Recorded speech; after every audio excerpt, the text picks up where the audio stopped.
Patio City Expats Club is a non-profit social organisation and our speakers are volunteers. The club as such assumes no responsibility or liability for the professional reputation of or the quality of services provided by the speaker today.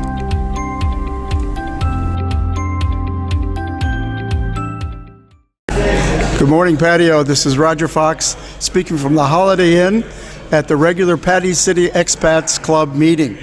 We had a good one this morning. It was a double purpose. There was the annual general meeting where the board members for the upcoming year are elected. And there actually wasn't an election because there were 5 slots and 5 members. But there was a nice report given by Judith. I guess we're still in the black.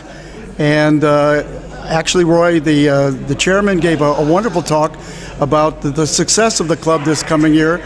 We're up about 30% in membership, and we've got a lot of money in the bank. So we've done really well.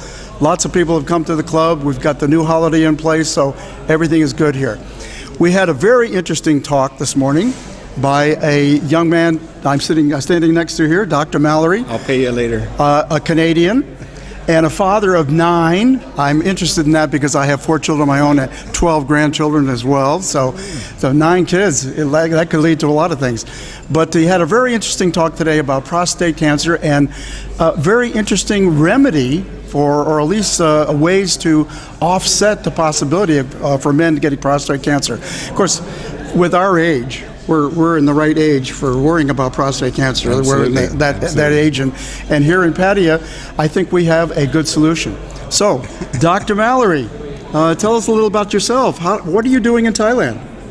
Well, my wife is Thai, so I've been coming to Thailand for about 12 years, and we've been married over 10 years, and we have 4 children, so we're still living in Canada, but school ends in Canada in mid-June, so we bring the kids out and we come to Thailand for 2 months, and we'll be going back to Canada in mid-August. Great, sounds good. And tell us a little bit about your life's work. I understand you are a professor. Yeah, I'm a university professor in biology at Laurentian University in Sudbury, Ontario, Canada. It's a northern part of Canada. So actually my area of specialization is wildlife management and animal behavior. So I work on big things like wolves and bears and moose and deer. But a couple of years ago, I was working in Konkan University on human liver fluke and infections here because I had a sabbatical leave. Mm-hmm. So then I started getting into human issues like prostate cancer. I understand that you're teaching an interesting course at the university about sexuality. I teach a course on biological aspects of human sexuality. The students call it sex and lust. They love it. And I have very high enrollments.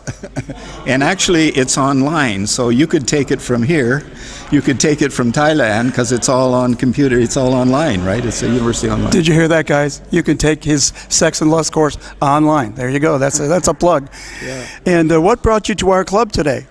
Well, my friend Ken Trache, he's in Hong Kong right now visiting his family and grandchildren, brought me here a year ago as a guest, and there was a gentleman giving a talk on some medical issue. So Ken said, well, why don't you tell him about human liver fluke?